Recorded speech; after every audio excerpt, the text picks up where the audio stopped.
Spread your love, Kids Dove Tales. Like, share, subscribe. गोष्टीचे नाव आहे सिंह आणि माकड. एका जंगलामध्ये सिंह आपल्या बायको सोबत राहत होता. सिंह हा जंगलचा राजा होता. सिंह राजा असल्यामुळे बायकोचाही फार रुबाब होता. राजा आपल्या लाडक्या राणीला रोज सकाळी सकाळी शिकार करून आणून द्यायचा. अशा प्रकारे दोघांचं अगदी छान चाललं होतं. पण राजाची प्रजा काही सुखी नव्हती, कारण राजाच प्रजेला फार त्रास द्यायचा, त्यांची शिकार करायचा. त्यामुळे प्रजा फार त्रस्त झाली होती. एके दिवशी सिंह सकाळी सकाळी सिंहिणीला शिकार करून आणून देतो, पण ती फारच उदास आणि चिंतेत बसलेली असते. ती शिकारही काही खात नाही. म्हणून राजा विचारतो, काय ग राणी, काय झालं आज इतकी उदास बसलीये, कसली काळजी करतेस? काही नाही हो, फार दिवस झाले माहेरी गेली नाही बघा. आईची आणि बाबांची फार आठवण येते, आणि जाऊन भावंडांनाही जरा भेटून आलो असतो. 4-6 महिने राहिलो असतो. पावसाळा होस्तोवर मुक्काम केला असता बघा तिकडेच. मग काय, राणीला खुश करायचं म्हटल्यावर राजाही तयार होतो. जाऊया की मग, त्यात काय इतकं. संध्याकाळी निघायचं की सकाळी निघायचं सांग फक्त. राजाचा आणि राणीचं हे बोलणं गुहेच्या शेजारीच असलेल्या झाडावरील माकड ऐकतो. माकड त्या झाडावर आपल्या बायको आणि मुलांसोबत राहत असतो. माकडाचा मुलगा छोटा असल्यामुळे माकडाला आणि त्याच्या बायकोलाही फार चिंता वाटत होती की आपल्याला आता कुठेतरी घर शोधावं लागणार, कारण आता पावसाळा सुरू होणार तर बाळाला कुठे ठेवणार, म्हणून दोघेही चिंतेतच होते. मग सिंह आणि सिंहीण दुसऱ्या जंगलात जाणार म्हणून माकड फार खुश होतं. तो बायकोला येऊन सांगतो, आता चिंता करायची काही गरज नाही, आपल्याला घर मिळालं बरं का. हे ऐकून माकडीण फार खुश होते. मिटली बाबा चिंता. पण का हो, कुठे मिळालं घर, सांगितलं नाही तुम्ही? अगं, आपल्या राजाची गुहा खाली होणार आहेत की आता, तिथे राहूया आपण. अहो, काय बोलता तुम्ही? राजाच्या गुहेत आणि आपण? राजा कसा राहू देईल तिथे? काही पण बोलतात बाबा तुम्ही. अगं हो बाई, राजा आणि राणी राणीच्या माहेरी जात आहे. 4-6 महिने राहतील. पावसाळा संपल्यानंतर येणार आहेत बघ, आणि आपण राहूया की तोपर्यंत तिथे. नाही बाबा, मी नाही हिम्मत करणार माझ्या बाळाला घेऊन तिथे राहायची. कशाला उगेच हाताने जोखीम. आणि आधी मधीच आले मग काय करायचं? मग माकड माकडीणीच्या कानात काहीतरी सांगते आणि माकड फिदी हसते. मग माकडीण तयार होते गुहेत राहायला. मग दुसऱ्या दिवशी सकाळी राजा आणि राणीने जंगल सोडल्यानंतर माकड आणि माकडीण त्या गुहेत राहायला येतात. आणि माकड सगळ्या जंगलभर सांगतो की राजा आणि राणी 6 महिने नाहीत तर सगळ्यांनी मज्जा करून घ्या. त्यामुळे जंगलात अगदी आनंदी वातावरण असतं. जंगलातील सगळे प्राणी माकडाच्या बाळाला रोज रोज काही ना काहीतरी खायला आणून द्यायचा. ससोबा गाजर आणून द्यायचा, पोपट पेरू आणून द्यायचा, तर हत्ती गोड गोड ऊस आणून द्यायचा.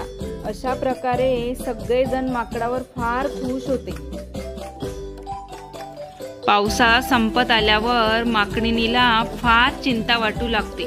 आता राजा आणि राणी आल्यावर आपण आपल्या बाळाला कोठे बरे घेऊन जावे, ह्या विचाराने ती फार चिंतित होते. अगं, कशाला चिंता करते, मी सांगितलं ना तुझ्या कानामध्ये, तेवढं मात्र लक्षात ठेव. हो, आहे हो सगळं लक्षात, पण जरा भीतीच वाटते बघा. एके दिवशी सकाळी सकाळी कावळा अख्ख्या जंगलभर ओरडून सांगत होता की राजा जंगलच्या दिशेने येतोय, तर सगळ्यांनी सावध व्हा, सतर्क व्हा. कावळ्याच्या ह्या निरोपाने सगळ्या जंगलातील वातावरण अगदी भीतिमय होऊन जाते. सगळ्यांना परत चिंता वाटू लागते. राजा नव्हता तर सगळ्या जंगलभर किती आनंदी वातावरण होतं. सगळं आपल्या मनाप्रमाणे वागत होते. पण राजा आला तर सगळ्यांना नुसतं दबावात राहावं लागतं. माकडीनीला तर फार काळजी वाटू लागते. ती म्हणते, कसं होणार आता, राजा तर येतोय. अगं बाई, तुला सांगितलं ना, तू अजिबात चिंता करू नको. मी जेवढं सांगितलं तेवढं लक्षात ठेव फक्त. मग काय, सिंह येतो गुहेपाशी. आतमध्ये शिरणार तोच माकडी जोर जोरात ओरडू लागते, आहो, तुम्हाला सांगितलं ना, आज माझ्या मुलाला सिंहाची शिकार करून पाहिजे. माकडीनीचं हे बोलणं ऐकून सिंह जरा थबकतो. कोणता बरे प्राणी असावा हा की जो माझी शिकार त्याच्या मुलाला खाऊ घालतो. म्हणजे हा जास्तच भयंकर प्राणी असावा. मग तितक्यात आतून आवाज येतो. माकड जोरात बोलतो, अगं पण कालच तर वाघोबाची शिकार करून आणली ना, आज मी कुठून आणणार बरं सिंहाची शिकार करून. मला ते बाकी काही सांगू नका. आज मला सिंहाची शिकार पाहिजे म्हणजे पाहिजे. माझ्या मुलाला सिंहाची शिकारच मी आज खाऊ घालणार. मग सिंहाचा चांगलाच थरकाप उठतो आणि तिथून धूम ठोकतो आणि जंगलातून बाहेर जायला निघतो. जंगलचे प्राणी मग बघत असता की राजा आला तसा परत चाललाय. म्हणून हत्ती विचारतो, काय राजे साहेब, कुठे चाललात परत. मग राजाला काही सुचना, याला काय बरे सांगावे. सांगितलं तर आपलं सगळं हसू होईल. म्हणून तो सांगतो, अरे जरा काम आठवलं म्हणून जाऊन येतो परत. सगळे प्राणी आणि पक्षी झाडाच्या आजूबाजूने लपून लपून बघत असतात. राजा आला तसा परत चाललाय म्हणजे नक्कीच माकडाने काहीतरी शक्कल लढवलेली असावी.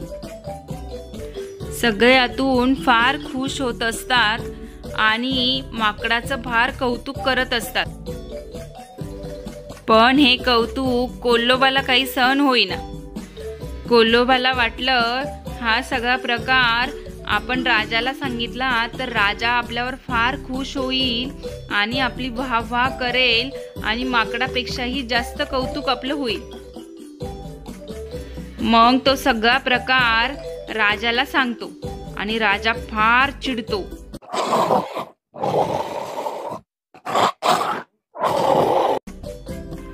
चला महाराज, मी येतो तुमच्या सोबत.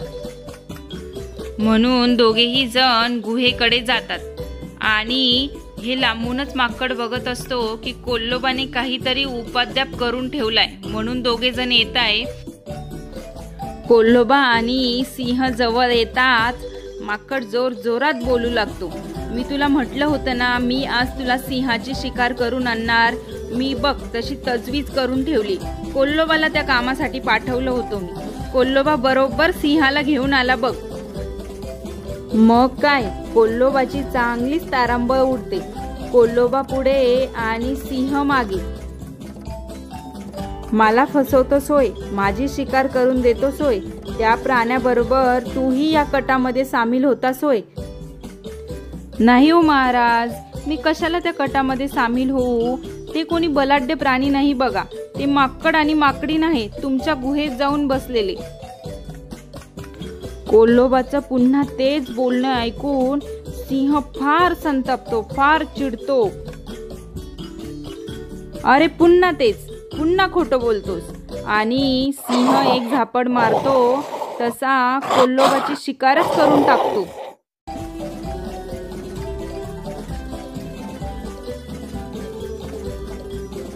अशा प्रकारे कोल्होबाने खेळलेला हा खेळ स्वतःच्याच गळ्याशी येतो आणि राजाची शिकार होऊन बसतो.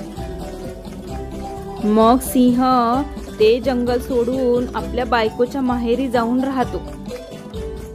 मग काय, जंगलातील वातावरण पुन्हा पूर्वीसारखं आनंदी होतं.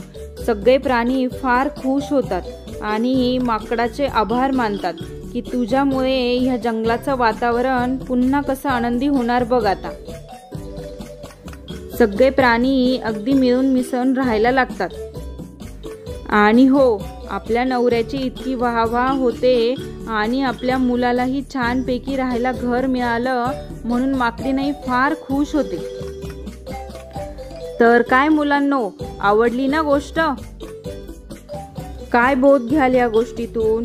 कोणत्याही संकटावर, समस्येवर फक्त शक्तीनेच नाही तर युक्तीनेही मात करता येते. थोडीशी अक्कल, हुशारी, चतुराई दाखवली तर कितीही मोठे संकट असले तर त्याच्यावर आपण सहज मात करू शकतो.